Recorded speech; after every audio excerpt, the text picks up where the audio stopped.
Hi అందరికీ నమస్కారం. Balineni Srinivasa Reddy Janasena incharge Pawan Kalyan గారు ఇష్టపడి పార్టీలోకి తెచ్చుకున్న నేత. సో అంత ఇష్టపడి తెచ్చుకున్న నేత అంటే ఖచ్చితంగా క్యాలిబర్ ఉన్న వ్యక్తే కదా. డెఫినెట్గా క్యాలిబర్ ఉన్న వ్యక్తే. ప్రకాశం ఉమ్మడి జిల్లాలో ఒక ముగ్గురు నాయకులు మాస్ లీడర్స్ ఉన్నారు. ఒకరు బాలినేని శ్రీనివాసరెడ్డి అయితే మరొకరు కరణం బలరాం, మూడో వారు ఆమంచి కృష్ణమోహన్. వాస్తవానికి ఆమంచి కృష్ణమోహన్ ఒక మంచి మాస్ లీడర్ అయినప్పటికీ కూడాను ఉమ్మడి ప్రకాశం జిల్లాలో విస్తరించడంలో కొంత వెనకబడ్డారని చెప్పాలి.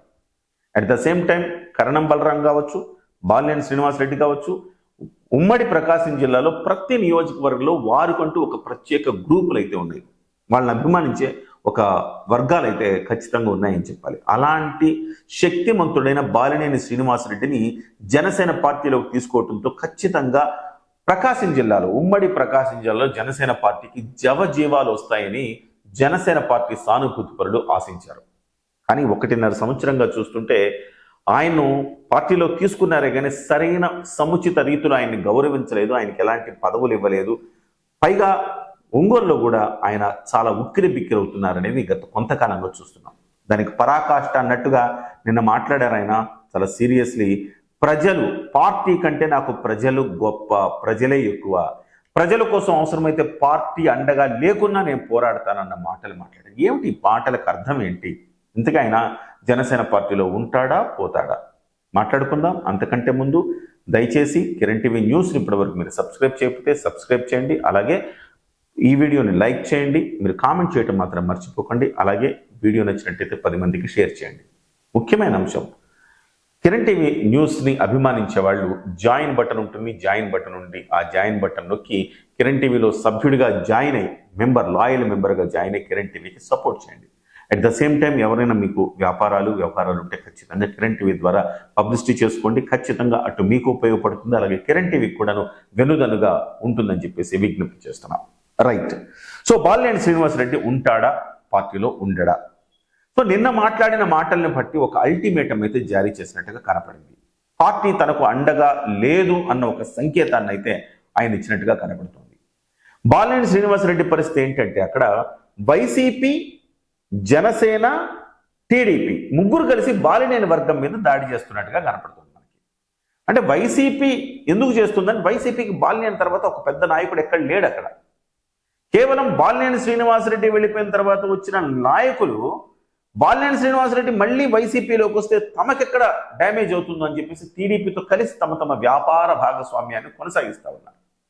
అట్ ద సేమ్ టైం ఎన్టీవీలో ఒక కథనం వచ్చింది, డి జనసేన, బి జనసేన. ఇదే మీకు సీన్ మొత్తాన్ని తెలియజేస్తుంది. డి జనసేన అంటే Damacharla Janasena, Damacharla Janardhan Telugu Desam party Ongole MLA. So ఎందుకు దామచర్ల జనసేన అన్నారంటే ఒక వర్గం, రియాజ్ వర్గం మొత్తం కూడా దామచర్ల జనార్దన్ కింద నడుస్తోంది. ఒక రకంగా అక్కడ పార్టీని డి జనసేన నడిపేది దామచర్ల జనార్దన్ అంటుంటారు. సో దామచర్ల జనార్దన్ ఏం చెబితే అది జనసేన పార్టీలో జరుగుతుంటుంది. ముఖ్యంగా రియాజుకు తెలుగుదేశం పార్టీకి రావాల్సిన Ongole urban development authority chairman పోస్టుని రియాజుకు పట్టుబట్టి తెలుగుదేశం పార్టీ త్యాగం చేసి ఆయనకి ఇప్పించుకుంది, దామచర్ల జనార్దన్ ఇప్పించుకున్నాడని చెప్తారు. అందుకోసం ఒంగోలులో ఆల్రెడీ ఉన్న జనసేన, రియాజ్ నేతృత్వంలో ఉన్న జనసేన మొత్తం కూడా ఇటువైపు దామచర్ల జనార్దన్కి తాకట్టు పెట్టబడింది అన్న మాటలు అయితే వినపడతా ఉన్నాయి. అట్ ద సేమ్ టైం బి జనసేన అంటే బాలినేని జనసేన అని చెప్పాలి. బాలినేని శ్రీనివాసరెడ్డి గారికి మద్దతు ఇస్తున్న జనసేన. రాయిపాటి అరుణ కావచ్చు, చీకటి సందీప్, ఇంకొక ఆయన ఉన్నారు. ఇలాంటి వాళ్ళందరూ కూడా చాలా మంది నాయకులు ఆయనకి మద్దతు ఇస్తున్నారు. ముఖ్యంగా ఒకే ఒక కార్పొరేటర్ గెలిచాడు, మునగా రమేష్, ఆయన కూడా బాలినేనికి మద్దతు ఇస్తున్నారు. సో వీళ్ళందరూ కూడా బాలినేని ద్వారా జనసేన పార్టీని మరింత ముందుకు తీసుకెళ్లాలని చెప్పేసి ప్రయత్నం చేస్తూ ఉన్నారు. బట్ ఇటువైపు జనసేనలో 2 వర్గాలుగా విడిపోవటం ద్వారా చివరికి ఒంగోలులో రియాజ్ ప్రమాణ స్వీకారానికి, అంటే అర్బన్ డెవలప్మెంట్ అథారిటీ చైర్మన్గా ఆయన ప్రమాణ స్వీకారం చేస్తే ఆ ప్రమాణ స్వీకారాన్ని కూడా బాలినేని పిలవని పరిస్థితి కనపడింది. సో ఇవాళ ఉప్పు నిప్పుగా ఉన్నారు దామచర్ల జనార్దన్ వర్సెస్ ఇటువైపు బాలినేని శ్రీనివాసరెడ్డి. మరి వీళ్ళిద్దరి మధ్య పోరు ఎంతవరకు జరుగుతుంది అనేది ఇక్కడ తేలాల్సిన అవసరం ఉంది. డెఫినెట్గా జనసేన పార్టీ కనుక జవసత్వాలు రావాలంటే బాలినేని శ్రీనివాసరెడ్డి లాంటి నాయకులు ఖచ్చితంగా ఉండి తీరాల్సిందే. ఇవాళ రియాజ్ లాంటి నాయకులు మొత్తం తమ నేతృత్వంలోని జనసేనను అటువైపు తెలుగుదేశం పార్టీకి తాకట్టు పెట్టారన్న ఆరోపణలను కూడా పవన్ కళ్యాణ్ గారు పరిశీలించవలసిన అవసరం ఉంది. రియాజ్ గారు కూడా ఈ కోటరీకి చాలా దగ్గర వ్యక్తి అని చెప్పి చెప్పుకుంటా ఉంటారు. మరి ఈ కోటరీ పవన్ కళ్యాణ్ గారికి తెలియజేస్తుందా వాస్తవాలు లేదా అనేది తెలియాల్సి ఉంది. అలాగే మొన్న సభ్యత్వ నమోదు కార్యక్రమంలో కూడా రసాభాసగా మారింది. కొణతాల రామకృష్ణ ప్రకాశం జిల్లాకు సంబంధించిన అబ్జర్వర్గా ఉన్నారు. ఆయన ఆ జిల్లాకు వెళ్ళినప్పుడు బాలినేని శ్రీనివాసరెడ్డికి ఇంటికి వెళ్ళినప్పుడు ఒక రకంగా పెద్ద ఎత్తున నిరసన తెలియజేశారు అక్కడ జనసేన శ్రేణులు అని చెప్పాలి. ఎందుకంటే బాలినేని శ్రీనివాసరెడ్డికి సముచిత స్థానం ఇవ్వడం లేదు, ఇవాళ ఇక్కడ మా పరిస్థితి ఏమిటి అని ఒక స్థితికి వెళ్ళిపోయారు. ఇక్కడ జనసేన తెలుగు అంటే రియాజు నేతృత్వంలోని జనసేన, అలాగే వైసీపీ, దామచల జనార్దన్, ఈ మూడు కూడా ఒక టీమ్గా కనపడుతున్నాయి. ఒక్క బాలినేని శ్రీనివాసరెడ్డి నేతృత్వంలో పనిచేసే వాళ్ళు మాత్రమే ఒక టీమ్గా కనపడతా ఉన్నారు. మరి పవన్ కళ్యాణ్ గారు దీనిలో జోక్యం చేసుకుంటారా?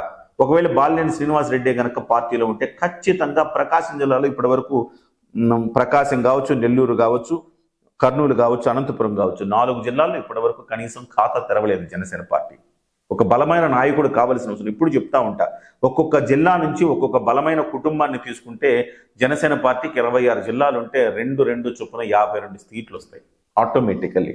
సో ఈ చిన్న ఫార్ములాను కూడా ఫాలో అయితే సరిపోతుంది. అలాగా చూసుకుంటే కనుక బాలినేని శ్రీనివాసరెడ్డి కనుక ఉంటే అతను గెలవడంతో పాటు మరొక వ్యక్తిని కూడా కనీసం ఇంకొక వ్యక్తిని గెలిపించుకోగలుగుతాడు. టగ్ ఆఫ్ వార్ అంటే ఒక ధీటుగా పార్టీని ముందుకు తీసుకెళ్లి డెవలప్ చేయగలిగిన శక్తి సామర్థ్యాలు బాలినేని శ్రీనివాసరెడ్డికి ఉన్నాయి. ఖచ్చితంగా జనసేన అధినేత పవన్ కళ్యాణ్ గారు దీని మీద జోక్యం చేసుకుంటే తప్ప సమస్య పరిష్కారం రాదు. ఉన్న నాయకుడిని కూడా కోల్పోయే ఒక దుస్థితిలోకి జనసేన నెట్టివేయబడుతుంది.